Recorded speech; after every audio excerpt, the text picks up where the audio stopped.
Hi everyone and welcome back to my podcast Life of an Artrepreneur. I hope you're all doing really well.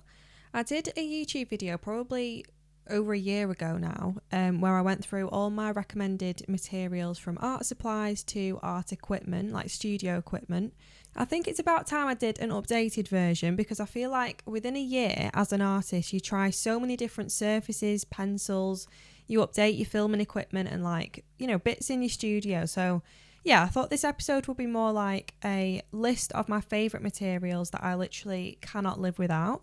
I'm also going to be leaving links to everything in the description because I'm probably going to mention a lot of materials and I don't expect you to remember them all. So yeah, I'll leave all the links to everything that I've mentioned in the description. So you've got all the links that you need in case you want to try any of these materials for yourself if you've not done already. I've seen a few artists do recommended materials videos recently, so it'll be nice to see if any of mine kind of match up with theirs. And if a lot of us are kind of recommending the same things, then you probably know it's a really good product that we're recommending. If you're watching this podcast on YouTube, then I'm going to try and show you as many things that I'm talking about to the camera so you've got an idea. If you're listening on Spotify or Apple Podcasts, then I'll do my best to describe what I'm showing. But I'm going to start with the most obvious one, which is my recommended coloured pencils. So in every commission and original drawing, I always use the Faber-Castell Polychromo pencils and the Caran d'Ache Luminance pencils. They're both totally different, but I feel like they work really well together. They complement each other really well. So these are the Polychromo pencils and they're predominantly oil based. They're quite a hard pencil, so they don't break that easily, which is quite good. They're perfect for like fine details and the colours are really vibrant and rich. For the flamingo drawing that I completed last month, which was actually a tutorial for Patreon, you've probably seen it on my Instagram if you follow me on Instagram. I used so many polychromos for that. They just really helped me to kind of achieve that like richness in colour. We used loads of like pinks and oranges and it just looks super bright. And I think I wouldn't have been able to achieve that vibrancy if I hadn't have used polychromos. Luminance pencils, on the other hand, are predominantly wax based. Well, they're kind of like a nice mix between wax and oil based. So the layers feel a lot thicker when you're drawing. They kind of feels more crayon like to work with.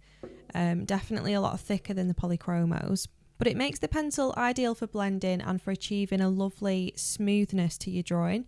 They have some lovely like gorgeous earthy tones as well, very neutral colours that the polychromos don't really have. So if you're drawing animals in particular like me, then they're great for those kind of neutral tones. They almost have like a creamy consistency. I definitely like to use them as base layers. With colour pencils, obviously, you always start from with your lightest colours and then work your way darker.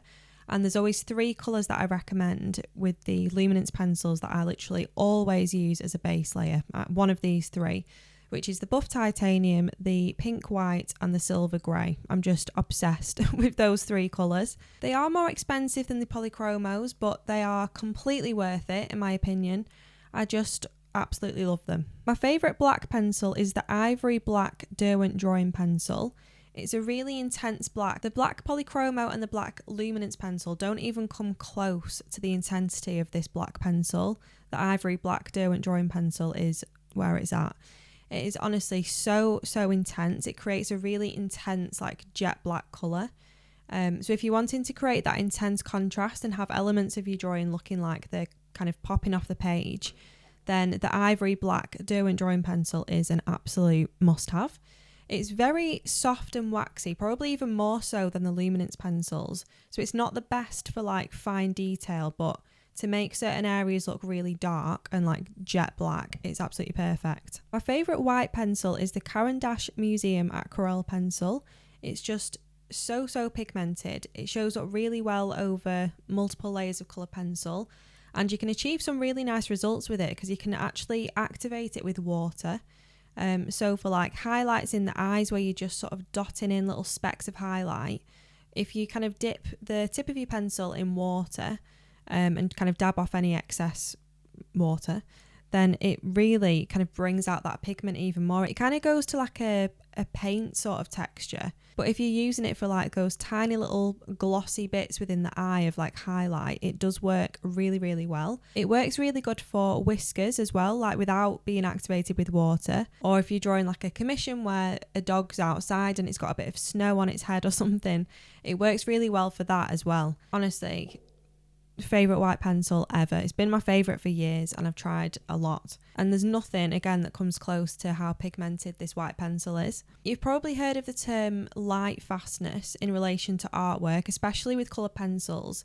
Some colour pencils can fade over time when exposed to light, and that is definitely the last thing that you want to happen, especially when you've spent hours or days, weeks on a piece. You don't want to then sell it to someone and then for it to go really faded, you know, after it's been in bright light or they've had it for a few years. Like, you don't want that. You want them to purchase your artwork and for it to stay exactly the same as when they bought it for years to come, for a lifetime. All the pencils that I've recommended have excellent resistance when they're exposed to light, really good light fastness, meaning your drawings will stay really vibrant and the colours won't fade over time. So if you use these pencils, you're sorted. When I'm drawing, whether that be commissions or original work or when filming tutorials, I always, without a doubt, will at some point use the craft knife slice tool. Out of everything I'm going to mention today, this is definitely my favourite tool ever. It's honestly unreal. So basically, it's like a ceramic blade on the end. If you can see that on YouTube, I'm trying to show the camera. Having trouble with it focusing, but you can just about see there. When I put reels on Instagram, probably my most asked question is, what tool are you using, or what's like the white pen thing that you're using to do your highlights or your whiskers? And my answer is always the craft knife slice tool. So yeah, it's basically a ceramic blade, which you would not think would work with colour pencils, but I can't tell you how well it does work with colour pencils. It wasn't initially made for artists or to be used with colour pencils or anything like that. Considering it's like a ceramic blade for opening packages and stuff, it's not actually that sharp. It works best once you've built up a lot of layers and completely squashed down the tooth of the paper. And then I'll use the craft knife slice tool to pull out those like finer details and elevate that realistic element in my work. So you can use it almost to pull out those highlights and like draw in those lighter hairs. And for colour pencils, you know, you can't really draw light over dark. It's always going from light to dark all the time. So the fact that you can just pull out those extra little highlights at the end by using the craft knife slice tool definitely elevates that realistic element to like a whole nother level. It's definitely my favourite step of every drawing, just adding in those final details at the end. Just to kind of bring the subject to life. It's the number one tool that I recommend to all of my patrons, and from a realism standpoint, it's essential in my opinion. In terms of paper, I have a couple that I absolutely love. One being the extra white hot pressed Fabriano Artistico paper and the other being drafting film. I do all of my commissions on the extra white hot pressed Fabriano Artistico paper and most of my tutorials, to be fair. It feels quite smooth, but it is quite toothy, so it can hold a lot of layers, which is perfect for colour pencils and perfect for realism because you end up adding so many layers. So if the paper can really grip onto that pigment and hold as many layers as possible, then win-win. In the past like 6 months to a year, the surface of the Fabriano paper has changed quite a lot from what it was, and I know a lot of artists really don't like it now that it's changed, but personally I actually prefer it. It does ache your hand after a while and it does take a lot of work and pressure, but it's by far my favourite surface to work on. It's a watercolour paper and it's 100% cotton, chlorine and acid free, which all sounds very fancy, but basically just means it kind of guarantees your drawing will last a lifetime. And it's basically designed for fine detailed work. I buy my paper in big sheets from Jackson's Art and then I cut my paper down to size. And I think they do it in 2 different thicknesses. I always get the 300 GSM. I feel like it's slightly less spongy to work on. Obviously the 640 GSM is slightly thicker, so there's a bit more, it feels a bit more spongy when you're working on it. And because some of the commissions that I do are really quite big, my larger ones I tend to roll up and post in a tube to prevent damage in the post. And it's just a lot easier to roll up without the paper getting damaged or bent. If you tried to roll up 640 GSM paper. I think it'd end up creasing because it's so thick and heavy. But I mean, it's personal preference. The thickness of the paper that you work on doesn't really matter. It's completely up to you. But yeah, so I get the big sheets and I work on the 300 GSM. My other favourite surface to work on is the graphics drafting film. I found a little scrap piece to show you what it actually looks like. It's basically like a really posh tracing paper. That's kind of what it feels like. When I first tried this, I was like, what on earth am I drawing on? Like, it feels so weird to get used to at first, but now I absolutely love it. It's definitely one of my favourite surfaces to work on. It's polar opposite to the Fabriano Artistico paper, and to be honest, it's the complete opposite to a lot of paper surfaces. The main reason being it has zero tooth to it. It's completely smooth. I wonder if the microphone's picking this up. Completely smooth, and like I said, it's kind of like a sturdier alternative to tracing paper, so the detail that you can achieve on it is literally next level. The craft knife slice tool works the best on this surface too because the pigment just slides off. There's no like tooth gripping onto it. I always try and get the drafting film that's matte on both sides, meaning that you can draw on the front and the reverse side of your drawing. They do have one that's like matte on one side and shiny on the other, but you can't really draw on the shiny side, so I definitely recommend the one that's matte on both sides because it works well if you're wanting to make an area of your drawing look a lot darker, or add in some extra detail, or even add a little bit of a undertone, because you can literally draw that on the reverse side, because you are limited to the amount of layers that you can add on drafting film because it is completely smooth and it doesn't have that grainy texture to kind of grip onto the layers and the pigment. Those layers just sort of sit on the surface, so there's only so many that you can add before you literally cannot add any more. So the fact that you can then turn it round and draw on the reverse side really helps kind of add that depth to your drawing. And the fact it's transparent as well, so you can literally layer things underneath it, try different coloured backgrounds. It's good in that sense as well. It's just such a lovely surface to work on, but it does take quite a bit of getting used to at first. I think if you're someone who's naturally light-handed in terms of your pressure when you're drawing, then you'll probably love drafting film because you have to be so like light-handed and delicate and precise with every single pencil stroke that you add in. You can literally draw in every single tiny hair of an animal. Whereas if you're naturally quite heavy-handed when you're drawing in terms of your pressure, then it probably won't be for you because, like I said, you've got to be really delicate with everything. It's amazing for blending on because it's a completely smooth surface, so the colours just like melt together seamlessly. The paper that I always recommend for beginners, so if you're brand new to colour pencils, I always recommend this paper, which is the Strathmore Bristol Vellum. You can buy it in the pads and it's not too expensive, it's actually quite reasonable. The paper is really, really good quality, super smooth, so it's really easy to blend. It doesn't hold as many layers as the Fabriano paper, but I think if you're just starting out and you just wanted to sort of test a paper, really get used to your pressure, get used to layering and using different colours, different pencils, I'd definitely recommend this paper. I think some full-time colour pencil artists still use this paper because again, it's made for coloured pencils and for really detailed drawings. So definitely give this paper a go as well if you're kind of figuring out which paper you prefer to draw on. I've tried so many different papers over the years, from like Pastel Matte, Archie's Hot Press, Saunders Waterford, like loads. But for me, I just love the Fabriano Artistico paper and the drafting film, both for very different reasons, but yeah, they're my kind of top two favourites. I've actually recently ordered the Canson Moulin du Roy watercolour paper. I think I'm saying it right. Which I've never tried before, but I've heard really good things and a few artists have recommended it to me. So yeah, I ordered one sheet of that, which actually arrived the other day. So I'm yet to try that. But yeah, it'll be interesting to see how it compares to the Fabriano paper. For the past year or so, I've been incorporating pan pastels in a few of my tutorials and original work, and I've grown to love them. At first, I was like really conscious of not adding too much or it just becoming a mess with it being pastels and combining it with coloured pencils, but I actually love them now. So this is what they look like. They kind of come, you can buy them separately or in a set of like so many colours. Oh, brilliant. If you've just watched that on YouTube, one of them isn't pressed in like this one, One of them that I ordered a few weeks ago for my flamingo tutorial actually arrived all like crushed and crumbled. That had obviously happened in the post in transit, and I've just opened that and it's gone absolutely everywhere. So that's brilliant. I'll just leave that until I've finished filming. I can't believe I've just done that.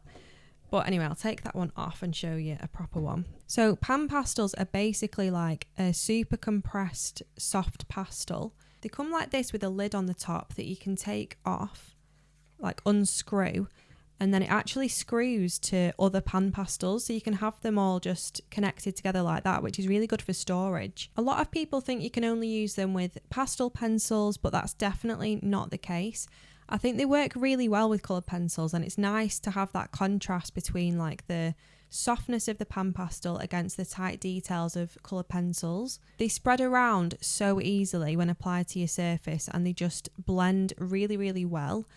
And I think because the layers are so thin when you apply them, you can almost kind of layer them on top of each other, mix them together and create new colours. Just like with paints, when you kind of mix paints together to create a new colour. It's kind of the same idea really with these pan pastels. I use the oval sponge soft knife, which is very well used at this point. I'm just showing the camera for YouTube, but it's basically, you can get these in all different shapes and sizes. I've just always used this oval one because I think it works quite well in, keeping within the lines. I've got a bit of a pointier part and the rest is just, an average size to work with. But the oval sponge soft knife is basically like a plastic applicator with a sponge on the end. And like I said, these all come in different shapes and sizes. I think each one is around £8, I want to say. So they're not the cheapest. These are all the pan pastels that I've got. I think there's around 15 or so. And I've literally built up that collection over about 2 years because they are fairly expensive. But yeah, just buy like a few colours here and there. For example, I bought a few more when I was doing the flamingo tutorial because I needed quite a few pink shades and I didn't have any. The ones that I started off with were just all very neutral colours that I knew that I'd use all the time, so I'd definitely make the most of them. But yeah, they do some really nice colours, so definitely have a look at pan pastels. They're also incredible if you're wanting like a really subtle background. So if you're someone like me who is terrified of drawing backgrounds, then pan pastels are a good way to kind of bring in some of that background but keep it really soft so it stays quite subtle and the attention remains on the subject that you've just drawn. So there's 2 pencil sharpeners that I would recommend. The one I use the most of the time is the Swordfish Icon pencil sharpener. It's literally hanging on by a thread at this point, but I've had it for years. You basically put the pencil in here, it fits both polychromos and luminance pencils, and then you kind of wind it and it creates a lovely point. The one I used before that was the Jacquard electric pencil sharpener, which only fit polychromos, which was really annoying, but because it was electric, it saved so much time. You literally put it in, it sharpened it for you, took it out, and again, a really sharp point. I use the ultrafine Tombow Mono Zero Elastoma eraser, which is such a mouthful to say. It's basically like a really, really fine eraser, which is perfect for detailed work when you're just wanting to erase like a tiny little element of something. It works really well on drafting film as well, because anything that's kind of like a removal technique, so with the craft knife slice tool, it works really well. And with this, it works really well because that pigment just slides off the surface. So yeah, that's the Tombow eraser, the ultra fine one, which is 2.3 millimeters. I use the Canon Pro 300 for my prints, which is behind me with loads of stuff on top of it. It holds 10 inks, so it's really good for colour matching. You can literally get a perfect colour match, and the quality is just insane. I remember like doing loads of test prints when I first got it, like at Christmas time, and I remember the first print coming out and I was like, that literally looks better than the original. I might switch them out. Hope no one notices. I think I'm going to do a YouTube video about my printer and about prints in general, like how to make prints, how to use this printer, because there's so much to talk about and so much that I want to kind of show you and demonstrate that I think will help a lot of people. I've written a list of all the different materials that I need to mention in this podcast, but as I'm looking around my studio, I keep thinking, I could mention that I've not even written down.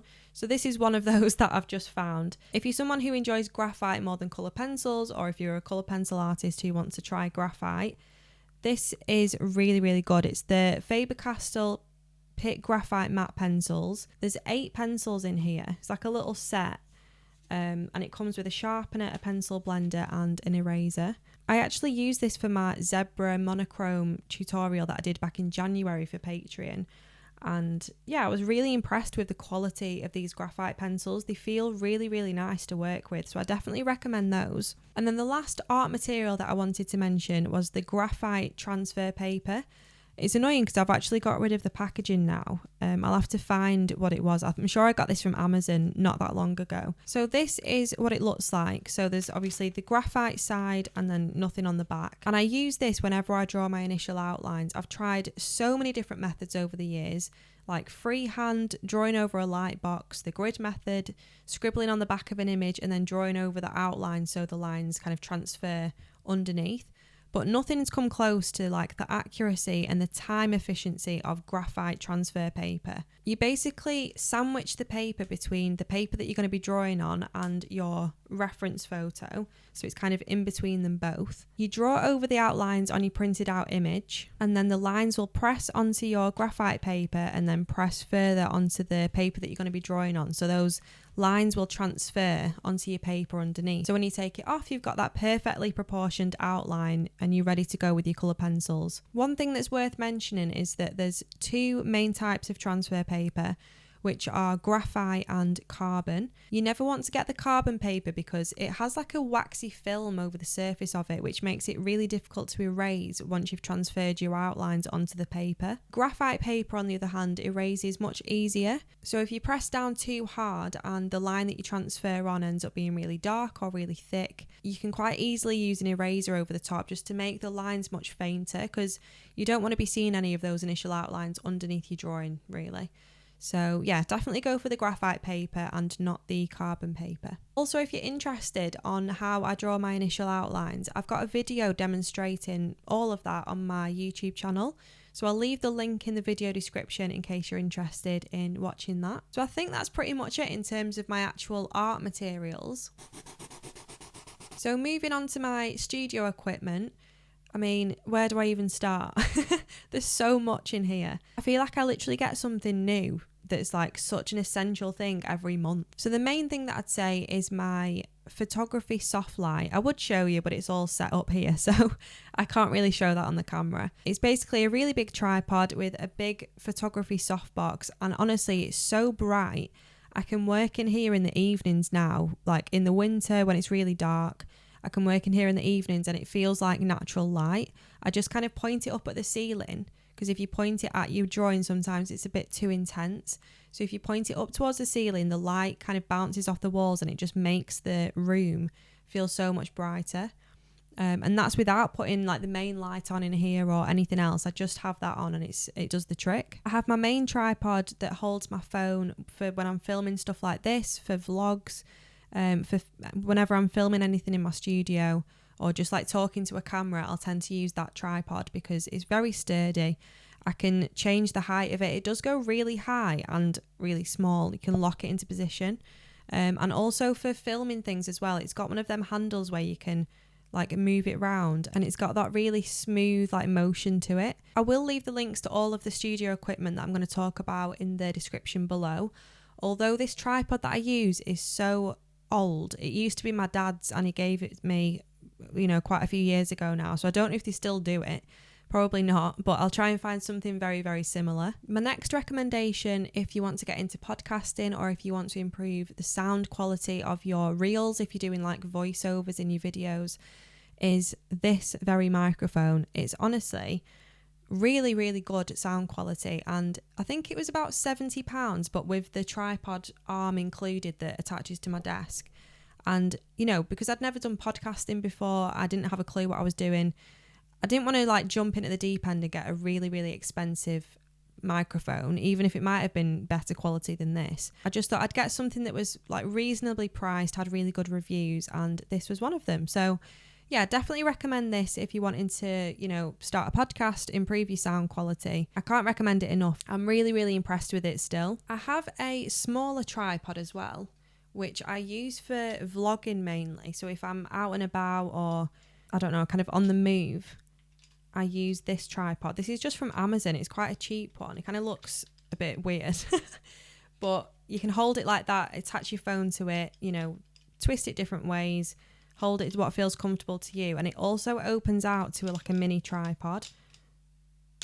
So if you're watching on YouTube, hopefully you can see what I mean. So you can just stand that up on your desk. So if ever I'm filming something that's really close to my laptop, or I'm filming something on my laptop showing something, I tend to use this tripod because it's a lot smaller and I can get it, you know, a lot closer to what I'm working on. I also have a desktop tripod, which I've taken off at the minute because I've attached my microphone to my desk. I have to keep alternating the two. When I start filming and recording podcasts, I have to take my desktop tripod off and I have to attach my microphone and then keep swapping. But my desktop tripod I've had for quite a while now, and I'm definitely in need of a new one because I think it's a little bit worn down at the bottom. So when I'm filming tutorials, for example, it does go sometimes a little bit bouncy, and you definitely don't want that when you're filming tutorials or when I'm filming bits of a commission that I make into a reel. Ideally, you want something that's very sturdy. So I probably wouldn't really recommend my desktop tripod. I've had a lot of questions asking which one I use, and I always say, to be honest, I wouldn't recommend it. I'm still on the hunt for a new one. So if anyone can recommend me a desktop tripod, let me know.